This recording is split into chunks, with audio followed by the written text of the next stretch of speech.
Sarah Sparks, thought provocateur and expert in mental health.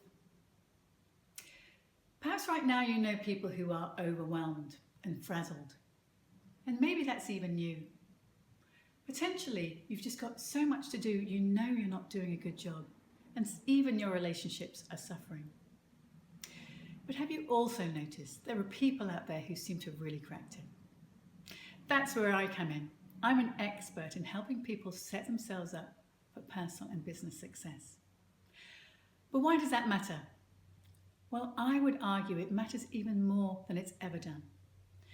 Did you know that the World Health Organization recognizes stress and burnout as the global epidemic of the 21st century? And here in the UK, our health and safety executive know that stress and burnout and depression is the #1 cause of sickness at work, and on top of that, it's costing us billions. But why should you listen to me?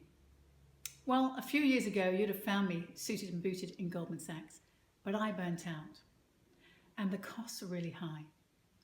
Not only did it take me 5 years, yes, 5 years to recover, but on top of that, I had years of infertility. And on top of that too, my relationship with my husband broke down and we're no longer married. So a very high price. And yet I see this going on all around me all the time. People on their way to stress and burnout.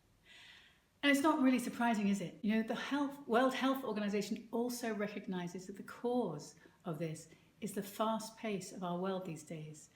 Our digital technology is rewiring our brains, and not in a good way. And of course, we could blame everyone else. We could blame the environment, the system.